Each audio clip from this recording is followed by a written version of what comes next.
The Joe Rogan Experience. I don't want to do it anymore. And even saying that sounded crazy to me. She was just real quiet. I'm thinking like, why is she not saying nothing? I was like, I don't think I want to do this anymore. And she said something she had never said previously. Typically, she's like, babe, look, it's not time. Come on, you got to get up. I know you feel this way. I know you're back, but come on. I feel like you still got time in the sport. First time she ever agreed with me, she was like, I think the decision is already made, Dre. I was like, what? She said, I think the decision is already made. She said, I've been looking at you throughout this whole day and some of the stuff you've been saying, and I've never really seen you like this. She said, I think it's already made. I took that out, bro. Started making phone calls. Called my lawyer, who's, one of my good friends, Josh Dubin. I said, hey, bro, I think that may be it for me. And he had been wanting me to be, done. He was like, if you feel that way, bro, I'm gonna support you. Called my manager the next morning, and it took us. So I went that weekend and called the fight. We held off on the announcement, and my lawyer just told HBO like, look, he's going through some things. We're good. Give us a couple of days. So I got through that weekend, and he said, do you still feel like that come Monday morning? I was like, bro, I think I'm done. Long story short, we ended up announcing it September 21st. So it was like a 2-week period. We were trying to keep it under wraps, but I was undoing all the stuff. I was letting the necessary people know, Rock Nation, HBO, everybody know. And the night before I announced it, man, me and my good friend, who's a director, he's also directing my doc, Deontay Thompson, we put together this video.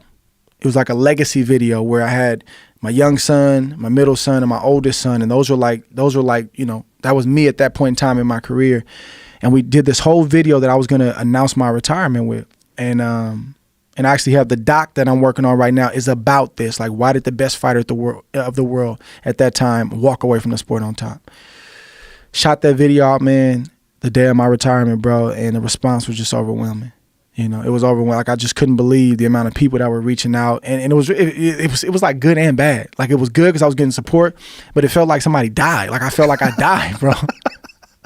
I'm looking at these rest in peace, like not literal rest in pieces, but like the comments were like rest in peace, like, bro, I couldn't believe, man, what? Like, Ward, not you, man. Oh my God, man. And it was like just this huge reaction, and it was overwhelming.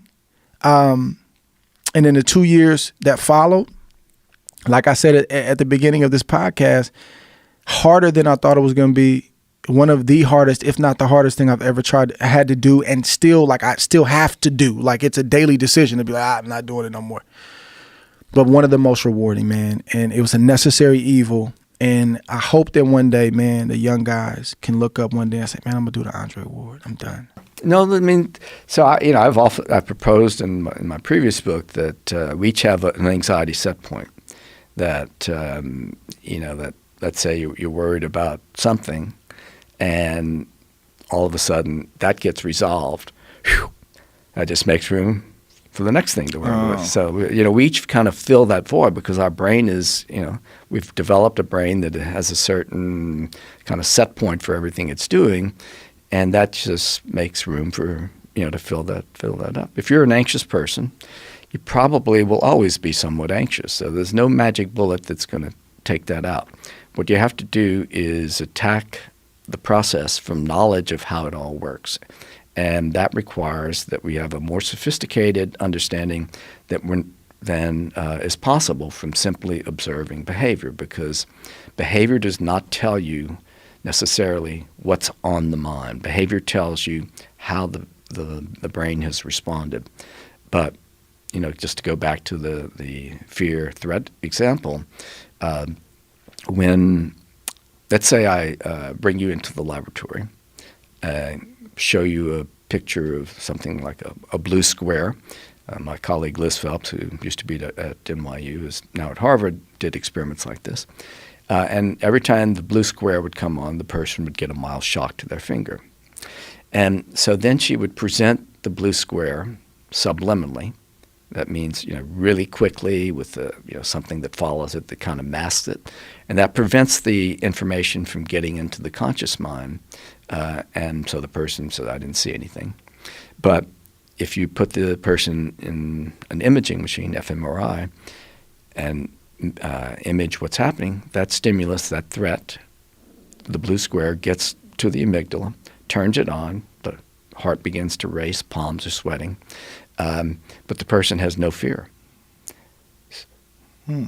The person doesn't know it's there and doesn't experience fear. The amygdala is not about fear. It's about detecting and responding to danger.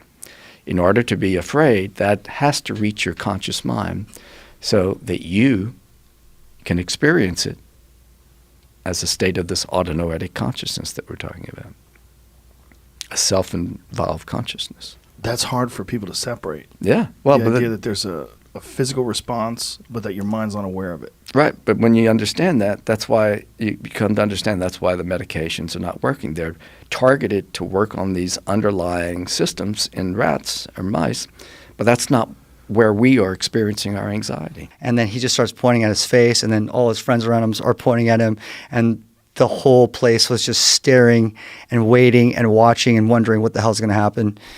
So I caked him. We filmed it before. This is pre-Instagram. Put it up on YouTube. It's like, I got to do this every show. This is incredible. And then 6 months later, people started coming out with cake me signs. 6 years later. Look at this. Okay, here we go. So 6 years later, like I think I've caked over 15,000 people now. You know? Oh my God. Jeez, look at her go crazy. You hit it right in the mug too, dude. Perfect shot. Well, I'll tell you, I mean, you know, it's just practice makes perfect, you know? Yeah, you've thrown 15,000 cakes. I get you get a feel for it. Look at her.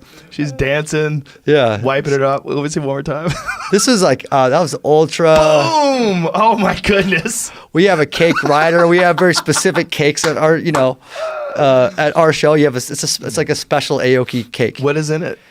The strange thing is there's like not as much cake as you would think. It's just like frosting. It just explodes everywhere. So it's less bread. Yes.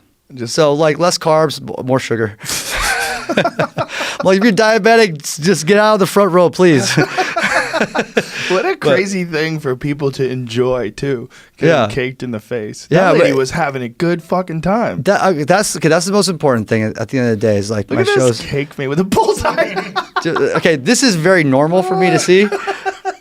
You know, like in some cases there's like 50 people with signs up. You know, that is so crazy. Look at that cake face. The one in the upper. Oh, I want cake in my face. yeah. I mean, it's just it's a signature part of the show. It's fun. It's exciting. They closed it off to the public. Yeah.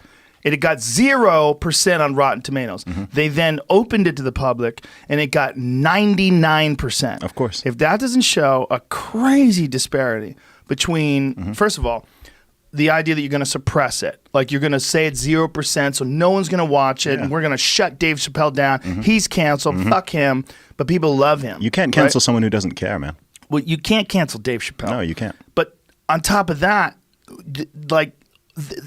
how would they not understand that someone is going to know that you're not opening it up to the public? Yeah. And that once it does get open to the public, you're going to get a massive whiplash, a backlash, where people are going to come, and even if they didn't want to vote on it, now they do. Yeah. And now they're going to give it 100% or 99%. I knew I had to watch it when I saw how all the many of the media channels that I really dislike and do not respect were coming so hard at it and saying, oh, no, you don't need to watch it and all this. I was like, oh, this means I absolutely have to watch it. The Guardian in the UK gave it 1 star. And then I saw Vice saying, like, don't watch it. Vox saying don't watch it. I was like, okay, this means that I have to watch this. This is going to be good. Well, and I wasn't disappointed. The influence of a relatively small group of human beings that are in charge of these media conglomerates it's really astounding.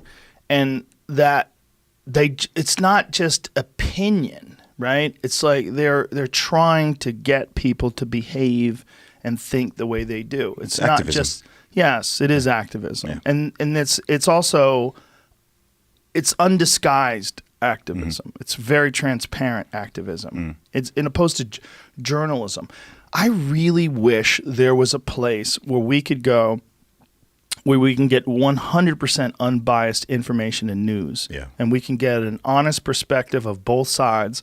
This side believes this, and this is why they believe that, but this side believes that, and this is why they believe that. It's very hard to do. And if you have a podcast, one of the things that's really interesting is if you even talk to someone who has an opposing point of view of yours, or who is right-wing, or who maybe has some questionable ideas, you are somehow platforming them and supporting their idea and then supporting some alt-right ideology and Because this is not a representation of reality. oh, okay. And anything that deviates from reality is reality that has filtered through your senses.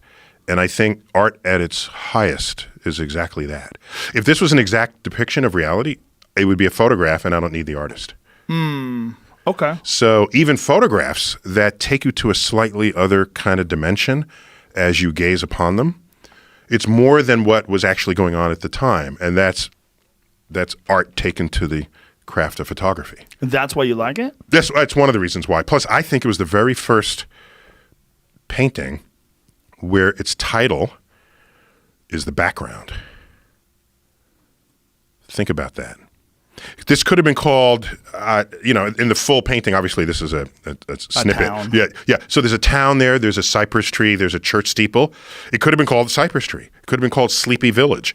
It could have been called Rolling Hills. But no, it's called Starry Night. And everything in front of it is just in the way.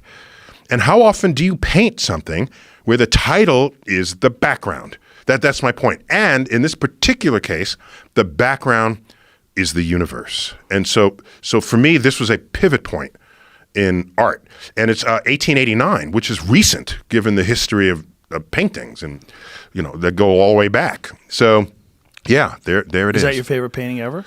I have to say yes. It has to be. You have a vest and a phone cover. If it's not, what are you doing? And I have 4 or 5 ties that have this painting on them in different ways. Yeah, so put that I'm all in. I'm all in. What's interesting is that the town is. Wait. Have you seen Starry Night in Bacon? Somebody did. Dig it up on the screen. Somebody did it in Bacon. It was just crazy. Oh God, how weird. Yeah. That's weird. Yeah. How weird. Go back to the original one, please.